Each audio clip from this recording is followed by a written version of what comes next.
They sold the house. My house. After I paid off every dime of their $280,000 debt.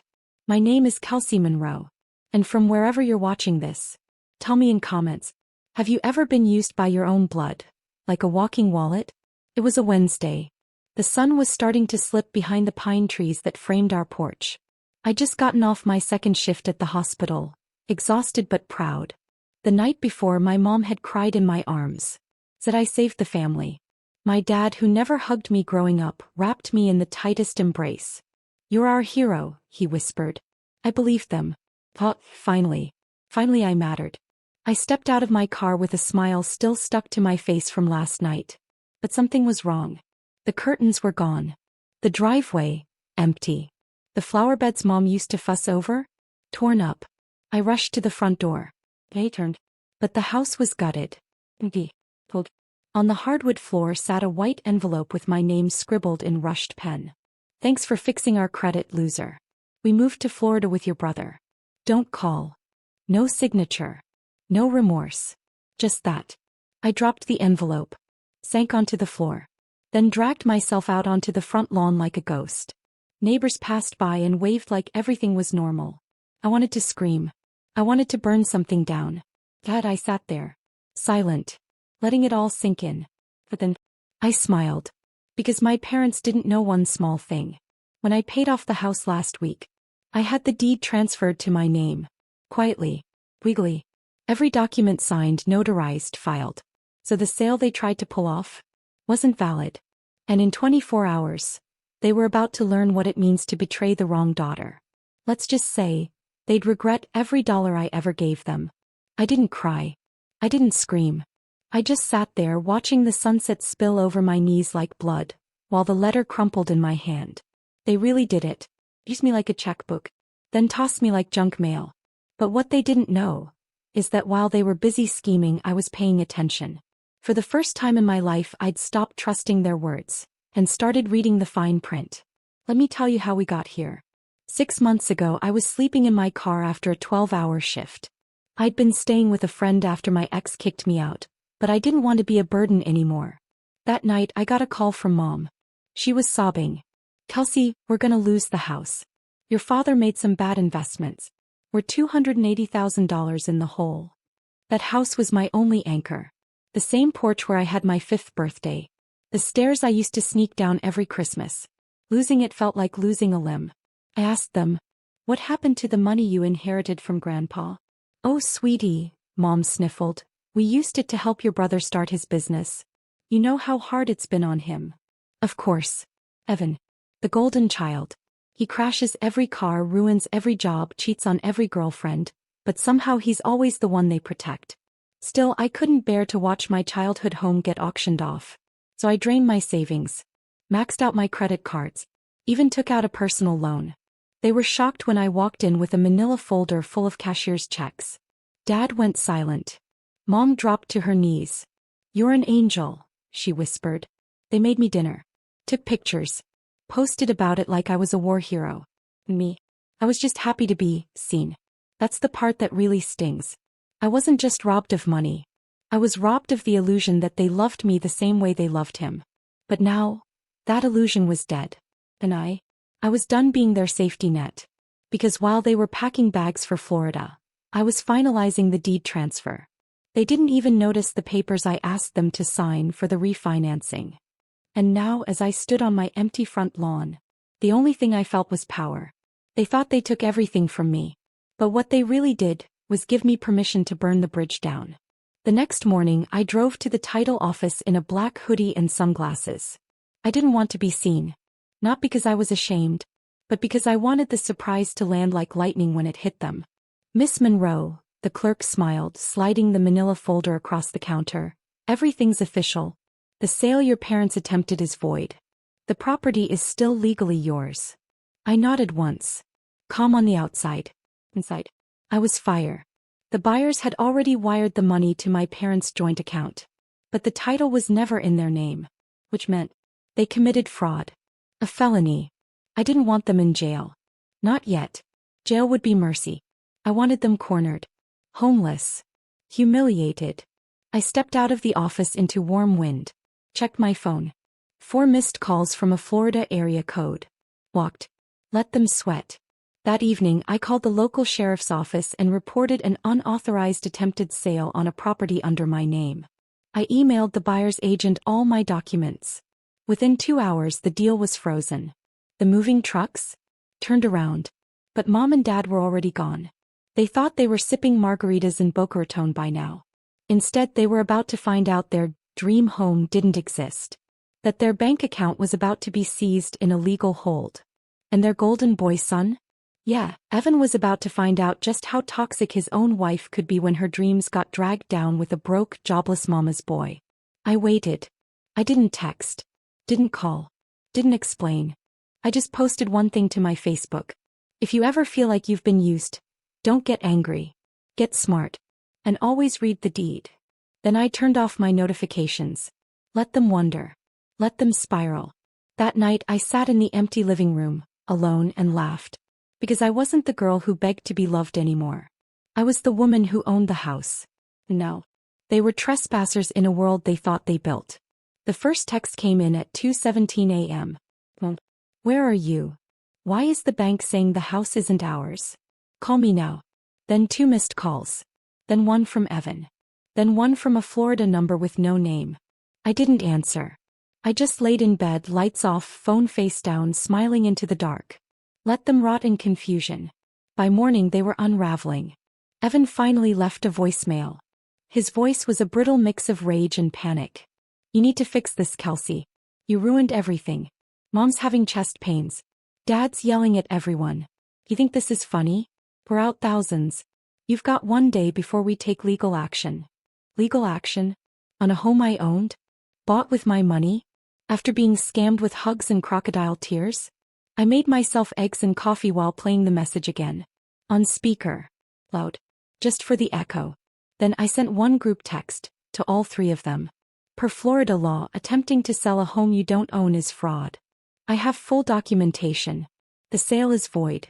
The funds will be returned to the buyers. And the house. Still mine. But since you left so quickly, I figured you wouldn't mind me changing the locks. Silence. 3 hours passed. Then another voicemail. This time it was Mom. She was crying again, but it was different now. This wasn't a please save us cry. This was the sound of pride collapsing. Sweetie, we made a mistake. We were just trying to start over. We didn't think you'd take it this far. Your dad didn't mean what he wrote in the letter. Cased, panicked. Can we talk? You don't talk to someone who stabbed you while you were hugging them. You walk away while they bleed out on their own blade. Instead, I called the HOA and reported unauthorized listing activity. I updated the city records to flag the property under dispute, just in case they tried something again. I didn't want revenge.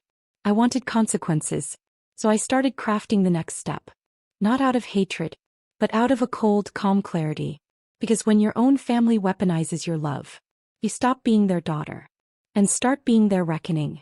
I knew Evan would crack first. He always does. Pressure hits him like a match to dry grass. Quick, loud, and useless. He called me from a restricted number. I picked up, silent. Kelsey. His voice was low. Broken. Claire left me. She took the kids. Said she can't be married to a financially reckless man-child. He found the letter Dad wrote you. The one that said, "Thanks for fixing our credit, loser." He sniffed. Then laughed bitterly. She called me a parasite. I didn't say a word. I let him talk. Mom and Dad are sleeping on an air mattress in Uncle Brian's basement. He won't let them stay past next week. They're saying we should come back and try to work things out. They want to move back into the house. I finally spoke. There is no we, Evan. You made that clear the day you watched me drain my account, and didn't even say thank you. Silence. They're your parents, Kels. You really gonna leave them on the street? I smiled so hard it hurt. Funny. That's exactly what they did to me. No more pretending. I wasn't their golden goose anymore. I was the hammer. Over the next few days I began a transformation. New locks. New furniture. New life. I repainted the hallway that still had my childhood height marks penciled on the trim. Not because I hated my past, but because I was finally done letting it haunt me. Then I got a call from a lawyer. Their lawyer. He asked if I'd consider amicable restitution. A family-centered resolution. I asked one question. Did they tell you they left me homeless 5 years ago when I needed a place to stay? Said Evan needed his privacy more than I needed a roof. He paused. No, Ms. Monroe. They didn't mention that. I hung up. I didn't need justice from a court. I had something better. Control. Peace. They could chase papers all they wanted. But the foundation was mine. The mortgage in my name. And their fake Florida fantasy turned to dust in their hands. I didn't burn bridges. I just stopped building ones where they only ever walked over me. The day the moving truck came to my house, not theirs, I stood in the driveway barefoot in leggings and a hoodie, sipping iced coffee like it was a sacred ritual. The neighbors waved. Some even came over to ask if my parents were moving back in. I smiled. No, just cleaning out the past. Making space for a future that actually belongs to me. Inside, I opened the hallway closet. Found Mom's old wedding album. Evan's high school trophies. Dad's dusty box of important documents. Insurance he never paid, tax forms he never filed. I boxed it all. Labeled it "Return to Sender." Taped it shut. Then I drove it to Uncle Brian's. When he opened the door, the smell of stale coffee and unwashed laundry slapped me in the face. I could see them behind him. Mom hair frizzy. Dad sunken eyes. Evan on the floor in sweats, scrolling like a ghost. I didn't step inside. Just set the box on the porch. Dad reached for it, eyes flickering with something like hope. Kelsey. You should have just said thank you, I said. Instead of treating me like your savings account. Mom opened her mouth but nothing came out. She looked thinner. Not from grief. From having to finally carry her own weight. I turned to go. But then Evan stood. Kelsey, wait, what are we supposed to do now? I paused. Then said the most honest thing I've ever said to him. Figure it out. Like I always had to. And I left. No screaming. No tears. Just footsteps fading into their silence. That night I changed my number. Deleted the family group chat. Unfollowed all of them. And for the first time in years my mind was quiet. No more guilt. No more trying to be the good daughter. The fixer. The forgiver. They taught me love was transactional. So I gave them exactly what they gave me. Nothing. Because when someone steals your trust and sells your kindness like property, you don't go back and buy it again. You board up the door. And keep the key. Weeks passed. No calls. No texts. No apologies. Just silence. It was the most peace I'd ever known. I spent my mornings in the sunroom, reading books I'd once shelved to pay their bills.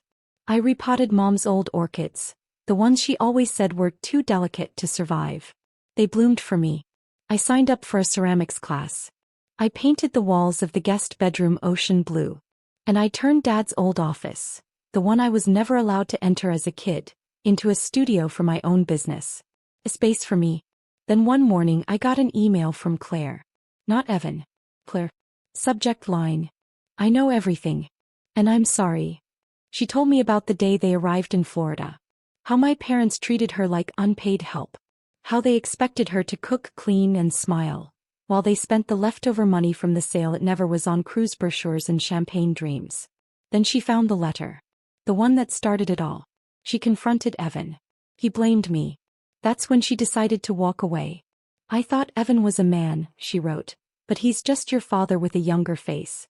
And you're the only one who ever showed real integrity. I'm sorry I didn't see it sooner. He ended it with, if you ever want to talk, really talk, I'm here. Woman to woman. I didn't reply. Not yet. Not because I was angry. But because I was finally protecting the one person I should have chosen all along. Me. Sometimes healing looks like closure. Other times, it looks like keeping the door locked, even when someone knocks with sincerity. I wasn't ready to open it. But I didn't hate her for trying. As for Evan, I heard he moved into a cheap one-bedroom near Tampa. No wife. No car. No job. Just him and his entitlement. Last I heard he tried to flip NFTs. It flopped. Of course it did. My parents. Uncle Brian kicked them out after they missed rent for the third time. They're now bouncing between motels, posting blurry Facebook updates pretending everything's fine. But I know better. Because when you tear down the only child who ever lifted you, eventually the ground disappears beneath you. And the fall? It's quiet. Last week I walked past a homeless man sitting by the fountain downtown. He looked up, and for a split second, I saw my father. But it wasn't him. Just the same slumped shoulders. The same hollow stare of someone who gambled everything and lost. I kept walking. Because I didn't owe pity to people who fed off my pain. That night I lit a candle in the hallway. The one I used to hide in when they fought. I stood there barefoot, grounded in silence. And I finally let myself say it out loud. I did the right thing. Not because they suffered. But because I stopped. Stopped begging to be loved. Stopped paying to belong. Stopped handing out second chances like spare change. They thought they taught me strength through suffering. But I learned my strength in walking away. That house. It's mine now. Every brick. Every inch. But it's not about the deed. It's about the peace. No more calls. No more guilt trips wrapped in Bible verses. No more birthday texts from Evan asking for just a little help till payday. I blocked them all. Digitally. Emotionally. Eternally. No. Now I plant flowers where they once buried resentment. I host friends who say, thank you and mean it. I laugh in the kitchen without hearing a slammed door down the hall. I even started writing again. A memoir maybe. Not to expose. But to free. To remind myself. I am not the sum of what I paid for others. I am the worth they never saw. And the home they'll never enter again. Because this chapter didn't end in revenge. It ended in reclamation. I didn't destroy them. They destroyed themselves. I just stopped saving them from it.